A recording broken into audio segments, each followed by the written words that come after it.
Hello, hello, hello.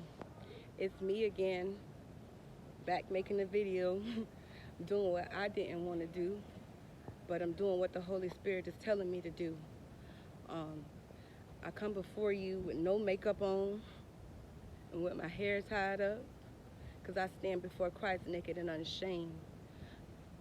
I made a decision a few months ago, not a few months ago, but a few months ago, that I was going to change my life and that I was going to live with God and I was going to do everything that I had to do to activate the power that He has given me. I just basically came to say that God put in my mind and my spirit that it's go season for God. A lot of you probably have seen me post that in my status, but just know that that was the Holy Spirit telling me that it's go season for God. It's time to get activated. It's time to stop sitting around idly waiting and feeling defenseless and just allowing life and our circumstances and problems to tell us who we are. No, God said we have the power to speak to the mountain and it shall move. So it's time to be activated. It's time to stand up. It's time to move and claim what is yours. Stop being defenseless. Before God created us, before God allowed us to be formed in our mother's womb, He knew who we were. He had an idea, a purpose, and a thought for the way that we should live our lives, that we have to step in order to have power to live according to His will. The thing about it is God gave us free will. He loves us so much that He gives us free will and He allows us to do what we want to do, move how we want to move, and go where we want to go. See, He will not force Himself on us. He's a gentleman. He's not going to force you to walk with Him and to operate in freedom, but He's giving you the choice and the willpower to do so. It just keeps coming across to me that when God formed us, before we were formed in our parents' womb, before we were even created, when God had that thought of us, that was a dormant purpose. There was a dormant purpose that was planted in us to the core of our being. And see, what happens is, what something that's dormant is it's a piece of cell or an organism that's just sitting idle that can be activated at a later time. So God's purpose for us is like a dormant seed that was planted in our heart to the roots of us before we were created, before our parents knew who we were, before we were born, before we were even thought about. God had a plan, He had a reason, and He had a purpose that was born and produced dormant in us. Now, we have the power to change that. We have the power to activate that. We have the power to be strong and bring that to life and walk in that to produce the results of that. However, we choose to live and do what we want to do. So many people are hurting, so many people are in bondage, so many people have created webs of lies, so many people keep messing up and going around the same mountain over and over and over again.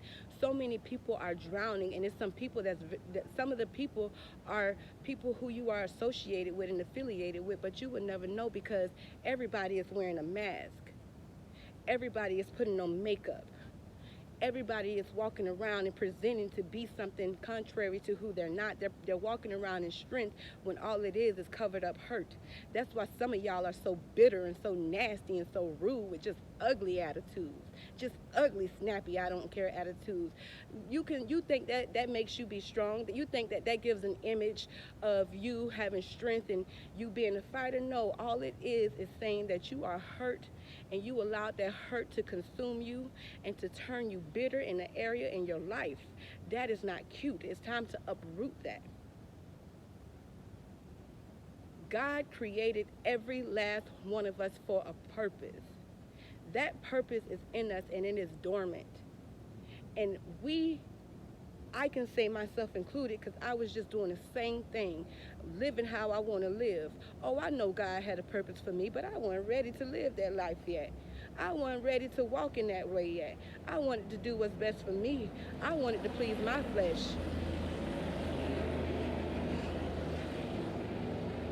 I wanted to go to the club. I wanted to get drunk. I wanted to get high.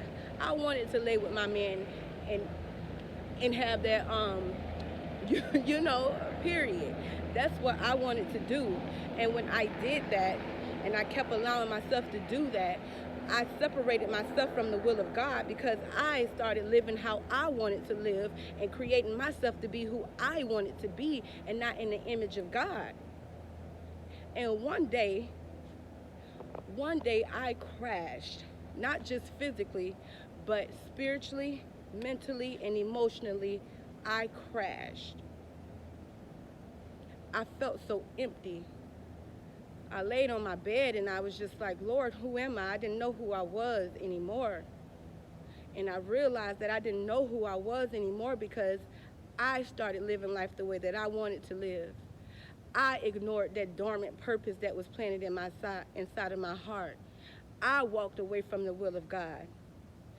I did what I wanted to do, what I felt I needed. I felt like whatever I needed or whatever I wanted to do, I did that.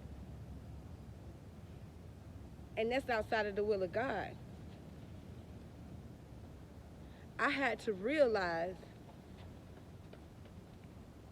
that I wasn't created to do what I wanted to do. I had got to a point to where I was just sick and tired of being sick and tired of myself. This ain't had anything to do with anybody else. This was to do with me. This had everything to do with me. I got fed up. I got fed up with me knowing better and still doing better. I got fed up with me just, being everything to everybody else and nothing for myself. And God had to tell me that I got to that point and I ran empty because I separated myself from His word.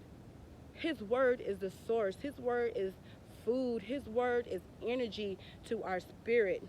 His word is protection in the spiritual world. His word is real. I'm so sick and tired of being sick and tired of hearing people talk about, oh, the Bible's not real. It's this white man-made religion. It's all of this. Shut up and quit quiet. Keep quiet about that. Because one thing about me is I'm a realist. I'm not a fantasy person. I don't even like those type of movies. I'm a realist, and I can tell you that God is real and that I experienced God on several occasions. He saved my life time and time and time again. It's time to stop letting the world tell you who God is and for you to know God yourself. People are hurting. Stop doing those drugs to numb yourself. Them drugs ain't gonna do nothing. That high gonna wear off. It's going to wear off. And then guess what? You're going to have to get high again to hide from yourself again. And then you're going to have to get drunk again. Or you're going to have to sleep with that man to get whatever pleasure that you need or your body is craving. The flesh and the spirit are enemies. They don't go together. It's like oil and water. They just don't mix. Because the flesh wants us to do what we want to do, but the spirit wants us to act the spirit wants us to act and walk how God created us to walk and be. So it gets to a point to where you have to make a choice. Where you have to make a choice for yourself, some of y'all have kids. And y'all are just running around just like sheep, just lost sheep. Read what a sheep is. A sheep is a dumb animal. That's why they need a shepherd to keep them in line. Sheep get lost, sheep wander. And that's what we are. We are God's sheep and God is our shepherd. But we can only connect to Him and know who He is by reading His word. I'm not one person to listen to what people tell me. I hear what you tell me, but I'm going to do my research before I make my full opinion. I'm not going to sit here and let you tell me who God is, or let you tell me how the world was created, or let you tell me something scientific without me doing my research for myself. That's what y'all have to do. Stop going off of what these people telling y'all.